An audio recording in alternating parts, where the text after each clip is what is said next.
कोटड़ी नाज़रीन सॼे कोहिस्तान जी हिक नंढी पट्टी में पीअण जो पाणी मौजूद आहे। इन बाबति पेश आहे ये रिपोर्ट। छटे जे वसी कोहिस्तानी पट्टीअ में हिकु दफ़ो ॿीहर ॾुकारी हालतूं पैदा थियण लॻियूं आहिनि।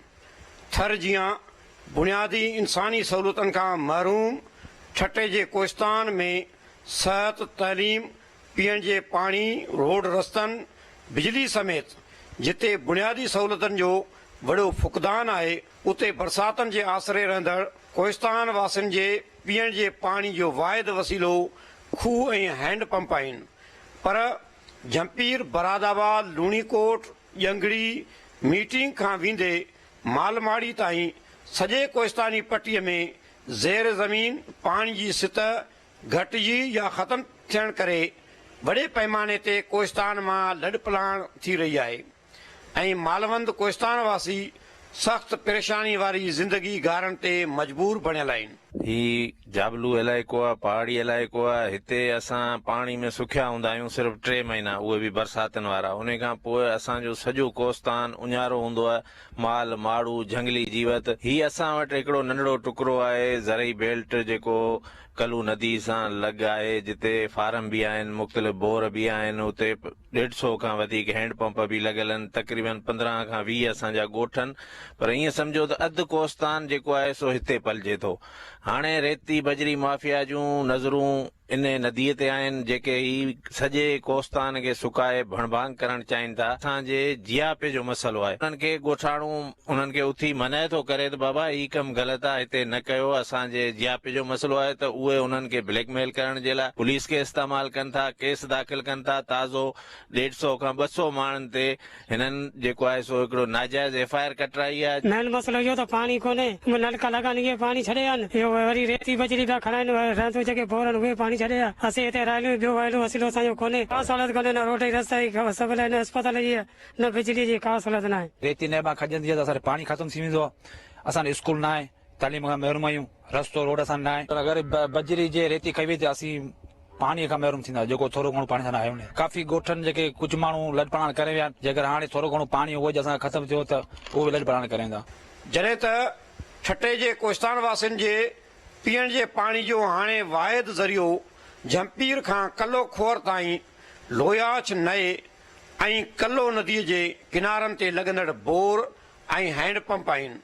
बरसातनि दौरान वहकरनि सबबि हिन नदीअ जे आसपास कोहिस्तान में जर जो पाणी काफ़ी वक़्त ताईं मिठो रहे थो, जंहिं सबबि इलाइक़े वासियुनि हैंड पंप ऐं बोरनि ज़रिए पंहिंजे तोड़े चौपाए माल जे पीअण लाइ पाणी हासिल करणु शुरू कयो आहे। जॾहिं त कुझु कोहिस्तान वासी बोरिंग ज़रिए ज़रई आबादियूं पिणु करण लॻा आहिनि। पर लोयाछ नए मां रेती बजरी खॼण करे कोहिस्तान में ज़ेर ज़मीन पाणी बि मुतासिर थियण लॻो आहे, जंहिं ते कोहिस्तान वासी सरापा एहतजाज बणियल आहिनि। असांजो जेको सो ही टूबे इहे हलनि पिया, पाणी असांजो ज़रियो इहो आहे जो आबादी नंढा आबाद कयूं ऐं इन ई वसीले असीं आबादी कयूं था।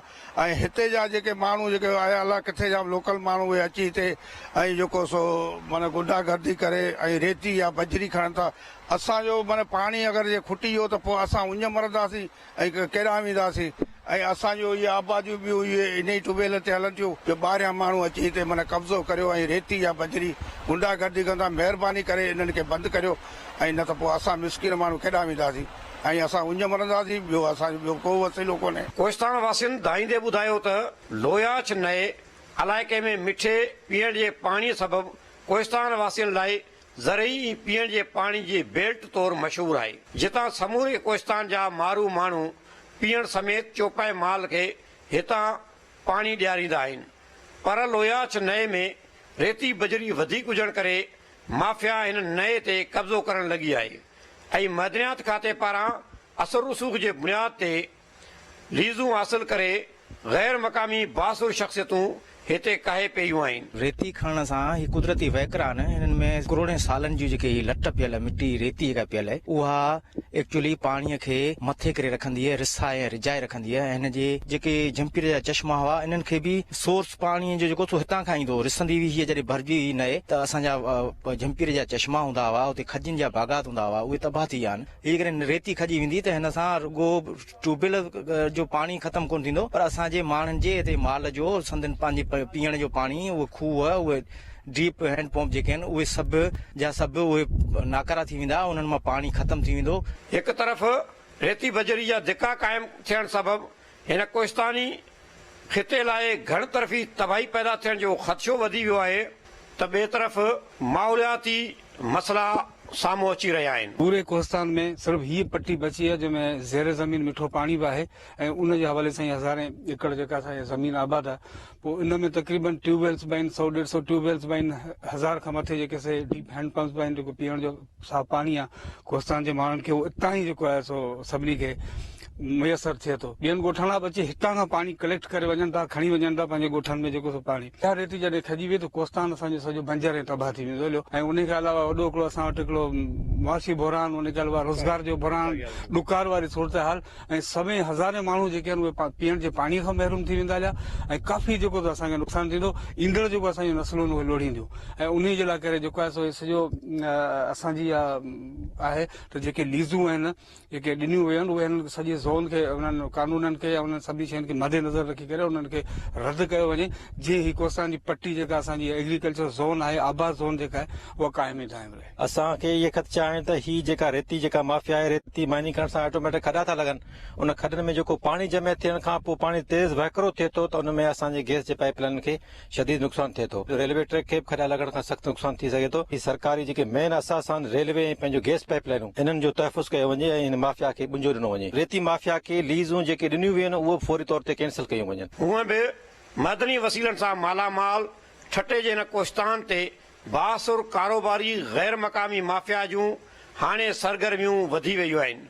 हिकु तरफ़ रेती बजरी जे धिकनि सबबि वॾे पैमाने ते टकूं ट्रालर भरजण करे आसपास जे कोहिस्तान में ज़ेर ज़मीन पाणी ख़तम थियण सबबि ॾुकारी हालतूं शिदत इख्तियार करण लॻियूं आहिनि, त ॿिए पासे रेलवे ट्रैक, सुई पाइप लाइन बिल्कुलु लोयाच नए मां गुज़रण सबबि उहे सख़्तु मुतासिर थियण जो ख़दशो बि वधी वियो आहे। जॾहिं त माहौलियाती माहिरनि मूजिबि इहा सूरताल बरक़रार रहण करे कोहिस्तान जी जंगली जीवत, वण टिण ॿूटा बि तबाही जे वर चढ़ण लॻा आहिनि, जंहिं सबबि कोहिस्तान में माहौलियाती तबाही बि जनम वठण लॻी आहे। केटीएन जा असां दोहराइता आहियूं जिन हिन बर्निंग इशू खे खयो आहे, पंहिंजी हिकिड़ी रवायत बरक़रार रखी आहे। लोयाच ऐं कलो नदी हिनखे चवंदा आहिनि, हिन जे असीं पेट में बीठा आहियूं। तव्हां ॾिसो था त हिन पासे ही सभु फार्मिंग थियल आहे, हिते ज़रई ज़मीन आबाद आहे, जंहिंमें बसर थिए थो, जंहिंमें कणिक थिए थी, जंहिंमें टमाटा थियनि था। अहिड़े क़िस्म सां हज़ारे क़िस्म जा जेके हारी आहिनि उन्हनि जो हिते गुज़र बसर आहे। ऐं हिन पासे खां तव्हां हिन नए जो परियों पासे वारो जेको पाणी आहे उहो खारो आहे, बिल्कुलु कड़ो आहे, ज़हर आहे। ऐं इन खां सिर्फ़ु ही हिकिड़ो बेल्ट आहे जंहिंमें हेठि ज़ेर ज़मीन पाणी मिठो आहे। असां हिन ते प्रोटेक्ट करियूं पिया, असांजा सभु ॻोठाणा सरापा एहतिजाज आहिनि, उहे चवनि था त असांखां पीअण जो पाणी न खसियो, असांखां ज़राइत न खसियो। न सिर्फ़ु इहो पर इन खां अलावा ही हिकिड़ो वाइल्ड लाइफ जो हिकिड़ो ईअं सम्झो त रिच हैबिटाट आहे। हिते ग्रे पार्ट्रिज तव्हांखे मिलंदो, हिते तव्हांखे पंहिंजो ब्लैक पार्ट्रिज मिलंदो, हिते ॿिया इलाही पंहिंजा इंडेंजर्ड जेका स्पेशीज़ आहिनि जेके दुनिया में ख़तमु थियनि पिया, उहे हिते मिलंदा। उन्हनि जे लाइ ही हैबिटाट आहे। ही जेके वण टिण ॿूटा तव्हां ॾिसो था, ही लोकल कोहिस्तान जा हिते जा वण टिण आहिनि। जीअं ई पाणीअ जी वाटर टेबल किरी वेंदी, तव्हां ॾिसो जीअं रेती हितां खजी वेंदी, रेती खजण खां जो पहिरियों जेको शिकार थींदो उहो पाणी थींदो।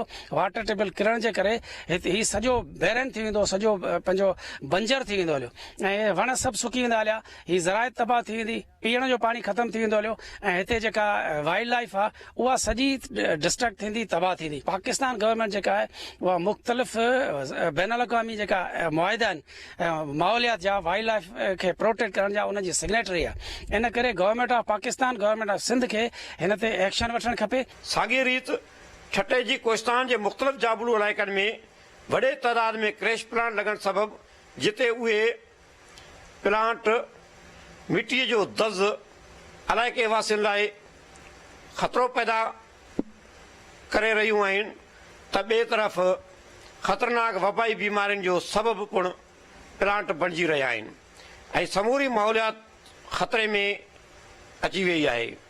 उते क्रेश प्लांटनि जे क़याम सबबु वॾा वॾा जबल काटे पथरनि खे क्रेश लाइ इस्तेमालु करण सबबु जबल ऐं पहाड़ बि तबाह थियण लॻा आहिनि। लाॻापियल इंतिज़ामिया चूंडियल नुमाइंदनि तोड़े लाॻापियल अदारनि जी ख़ामोशी सवालिया निशान बणियल आहे। मिनरल डिपार्टमेंट लीज थो ॾे, उहा ॾिसे त सही, उनजी सर्वे करे, उनजी स्टडी करे त भई कहिड़ी जॻह ते इन जे फ़ाइदे खां नुक़सान वधीक आहिनि या फ़ाइदा वधीक आहिनि, उन्हनि शयुनि खे कंपेयर करे तंहिंखां पोइ जेको सो उन ते अमल थिए। कुदरती वसीला त असांजे लाइ आहिनि न, मक़ामी माण्हुनि जे लाइ न।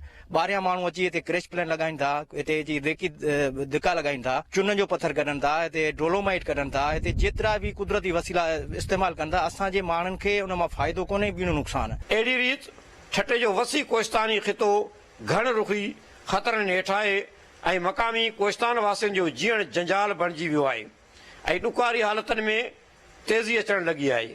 अहिड़ी सूरताल में सिंध हुकूमत लाॻापियल इख़्तियारनि ऐं चूंडियल नुमाइंदनि खे फौरी नोटिस वठी कोहिस्तान खे बचाइण लाइ पंहिंजो किरदारु अदा करणु घुरिजे। कैमरामैन अलीम अहमद जोखियो सां गॾु महबूब बिरोही, KTN न्यूज़, कोहिस्तान ठट्टो।